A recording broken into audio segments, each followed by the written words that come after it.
Hello mga sisi ko. Magandang araw. Ayan, magbubukas lang tayo ng parcel. Kararating lang. Mainit-init pa. Magaan lang to mga sisi ko. Kumusta pala kayo? Kumusta ang benta ng tindahan natin?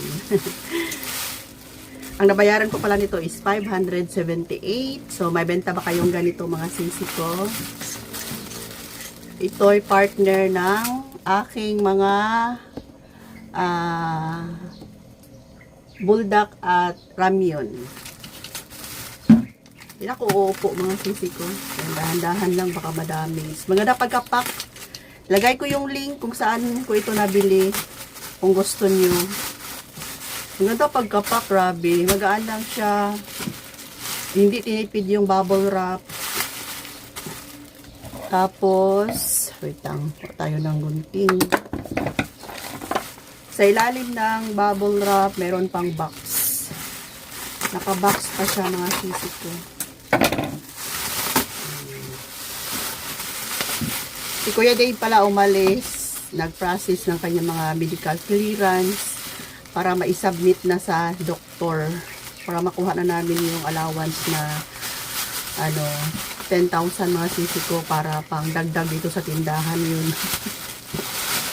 Buti na lang may 1,000 daily allowance sa para sa mga pasyente. Kung isang buwan kang hospital, meron kang 30,000. Pero wag naman sana, bahala na lang yung 30,000. Malaki din yung bill na bayaran. Wag naman sana. Ay. Ayan, ito lang naman mga sisi ko. Buy 2, take 2. Buy 2. Seaweed lang naman to. Ito yung binibili ko na seaweed. Kasi itong kulay na to, natikman ko na. Ito talaga yung masarap. Kaya pala, yung mga customer ko dito, pabalik-balik. Kasi may ibang seaweed na iba yung lasa. Parang lasa na luma ba, expire. Nakabili kami sa SM. Ibang kulay yun. Parang brown yata. Ang nabili ni Kring Kring. So ito, natikman ko na siya. Masarap siya kaya pala maubos agad. Buy 2, take 2. So buy 2. Nag-take ako ng 2. Ayan. So, dalawang set ito. Buy 2, take 2, 6. Diba? Tapos, buy 2 ulit. Ayan. Buy 2 ulit. Tapos, merong 4. Buy 2, take 2. So, lagay ko ang product dyan sa description box. Kung gusto nyo lang magbenta ng ganito. Sakit pa yung baywang ko. Ano ba ito si Ate Rose? Oy, puro na lang problema ang i-share. Ayan, so, syempre mga sisi, upo ako. Wala akong table dito. Upo ako. Yan, syempre, may mga sisi na ako na nakafollow sa amin. Alam nga naman na yung i-vlog ko ay puro na lang kasiyahan. Walang problema.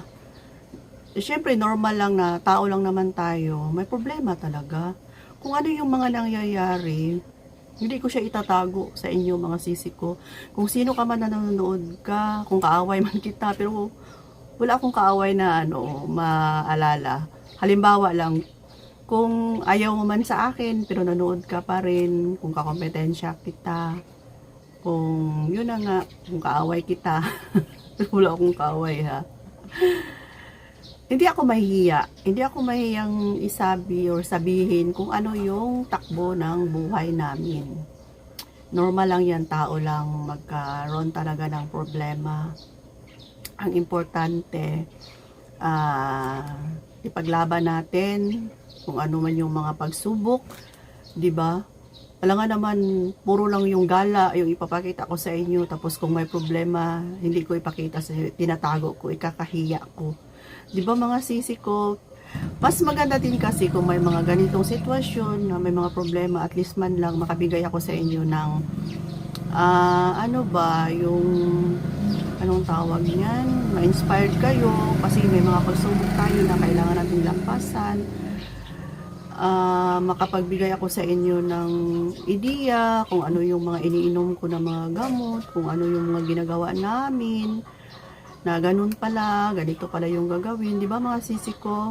syempre sa hirap at ginhawa, i-share ko sa inyo kasi alam ko andyan na kayo palagi sumusubaybay sa akin. So sana sa susunod na vlog ko ay happy na naman tayo. Pero ngayon, thank you Lord kasi dahan-dahan ng umuokay yung pakiramdam ko, okay na rin yung mama ko. Sana tuloy-tuloy na to. So hindi ibig sabihin na palagi na lang wala naman akong nababasang comment na nagsasabi na ano may to si Ate Rose, puro na lang problema, puro na lang negative. So, syempre tao lang naman tayo, di ba mga sisi ko, may mga problema tayo. Talaga tayong darating o dumating sa buhay natin. So, ipapakita ko sa inyo kung ano yung totoong nangyayari. Di ba? Hindi lang puro, yun na nga, mahiya. Hindi ko ikakahiya kung ano yung mga na-experience namin sa ngayon. Kasi alam ko, lilipas din naman ito. At may kapalit din ito na ginhawa.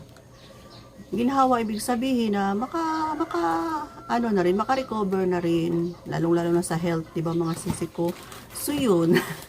Tuloy tayo. Yun na nga, maglagay ako ng product kung gusto niyo. Yan, meron ako mga in-order ngayon mga sisi ko, pero hindi na yung mga pang-personal ko. Nag-stop na muna ako ng mga pang-personal kasi focus ako ngayon sa mga bayarin, sa lalong-lalo na sa insurance namin na malaki yung monthly, 'di ba? Focus na ako doon kasi marami naman din ako damit, hindi na ako bibili pa ng mga damit-damit, yung ano lang, yung pang personal needs, lalong-lalo na sa loob ng bahay na mga kailangan namin, yung mga sabon, ayan, binibili ko yan, liquid na sabon para sa paglalaba, basta kahit na ano, basta magagamit lang, makakain, magagamit, hindi na muna ako, yung sa mga bags, nadala na ako mga sisi ko, kasi yung nabili kong bag sa sa guest. Sige lang, sa susunod na vlog, ipakita ko sa inyo yung mga nabili ko na hindi ko napakinabangan. Kaya, ngayon, hindi na ako muna sa mga kagamitan. Sayang lang yung pera ko. Ano na lang, ganito, para sa tindahan. Ayan, mag-unbox tayo ng mga item para sa tindahan. And, kung ano yung mga mabibili ko ng mga kagamitan sa bahay o yung ano yung mga makakain namin na binibili ko online, i-share ko sa inyo. So yan, may item pala ako na dumating from grocery. Sa ngayon, kumakapit ako sa grocery mga sisi ko. Kasi nga hindi pa ako makaalis-alis, diba? Yung chichirya ko, ipakita ko sa inyo. Dito banda sa may mga chichirya section, o yun, yung kalbong-kalbo na. Ipakita ko sa inyo. Oh, 'di ba? Ang mga nakasabi tig-isa, dalawa na lang. Yan, sa ibang Taiwan, wala na talaga. Marami nang kulang. Ang ating mga chichirya, mga sisi ko. Ayan, tapos siguro bukas Friday ako nag-vlog kung anong araw nyo man ito makita. Saturday, punta na lang siguro ako sa Gaisano. Ayan. Punta na lang siguro ako sa Gaisano, mga sisi ko. Magpasama pala ako kay Kring na lang, bibili ng mga chichirya doon para makauwi agad. Kasi pag doon ako sa KCC Mall, Jensan, nasa Jensan kasi kami. Kapag sa KCC kasi mga sisi ko, ang daming tao, matagal kang makalabas. Kaya maganda kasi doon, kompleto, tapos may mga parapol, kaya siksikan yung mga tao doon. Pero bukas, siguro sa Gaisano lang muna, bibilihin ko lang yung mga chichirya, lalong-lalo na sa harapan, sa may mga candy section, mga doughy, yun yung pinaka mabilis maubos dito sa tindahan. So yun ang mga sisi ko, sa grocery lang ako umaasa ng mga item na mauubos dito sa tindahan ko. So yan, marami akong Nature Spring. Sa ngayon, 4 na box ang meron ako. 500 at saka yung 1 litro. Wala ako yung maliit masyado, yung tag 7 plus tapos 10 ang benta. Yung tag 15 yung benta ko mga sisi ko. Kumuha ako ng wings, 6 na tay ito. Ayan. Kunting update lang sa ano natin ngayon. 6 na tay itong wings. Mabango siya. I-try ko to mga sisi ko. Ang bango pala nito. Bango niya mga sisi ko. Try ko lang ang 6 na piraso. Ayan, kasi hindi ko pa ito nasubukan ang kulay yellow. Mabango pala to. Ayan, 6. Kasi paubos na rin yung pink ko. Walang stock ang pink. Kaya, bumili ako ng 6. Tapos, 5 chichirya lang na piatos.